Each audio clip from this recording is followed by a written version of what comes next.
Kur'an surelerinin isimleri neye göre belirlenmiştir diye. Evet, bunu bilmek ama çok standart bir şey de sunamayacağımızı da unutmamak gerekiyor. Bir standardı yok. Yani bu Peygamberimiz döneminde bazı sureler isimlerle anılmış ama daha çok sahabiler tarafından bu isimlendirmeler yapılmış.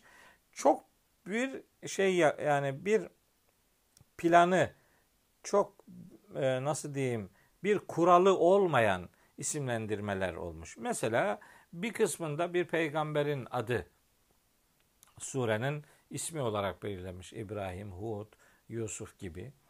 Bazı surelerde konu surenin adı olmuştur. İşte Tevbe suresi gibi, işte Enfal suresi gibi, Maide suresi gibi, Araf suresi gibi. Bazı surelerde böyle ilginç bir kelime sureye konu olmuştur.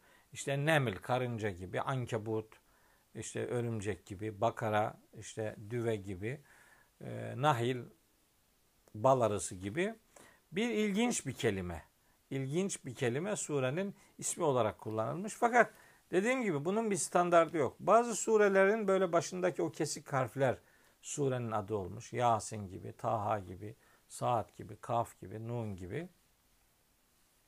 Burada bir standardın olmadığını hatırlatmak istiyorum. Bazı sureler var, birden çok ismi var. Mesela İsra suresinin bir adı Beni İsrail suresidir. Fatır suresinin bir adı Melaike suresidir. Berae suresinin bir adı Tevbe suresidir. İnsan suresinin bir adı Dehir suresidir.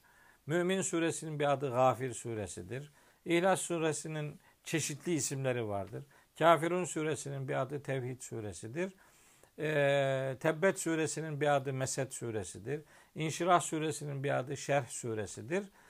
Gibi, yani daha Nebe suresinin bir adı Amme suresidir. Böyle örneklerini arttırabilirim. Bazı iki sureye tek isim verildiği örnekler de var.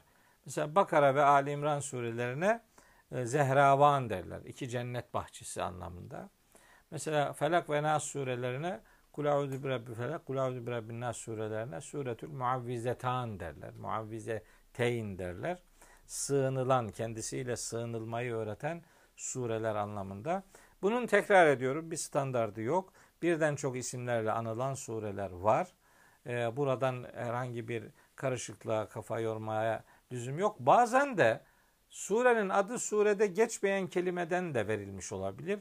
Genel yaklaşımı öne çıkartılarak, işte İhlas suresi, mesela İhlas kelimesi o surede geçmez. Mesela Fatiha suresi, Fatiha suresinde Fatiha kelimesi geçmez ama Fatiha açılış demektir. Konuma müsaittir.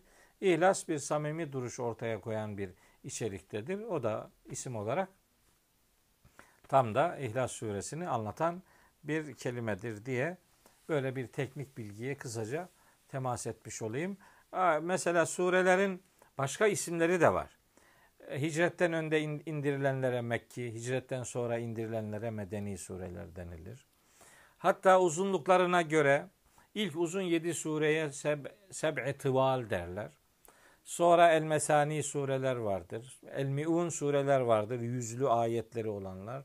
El-mesani 150 arası olanlar var. El-mufassalun, işte mufassalun dediğimiz kısa kısa fasılalarla ayrılmış Kaf suresinden aşağıki sureler.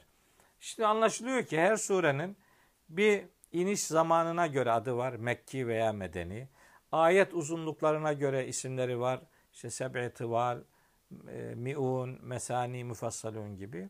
Bir de özel isimlere tabi tutulan sureler vardır ki her surenin böyle bir özel ismi vardır.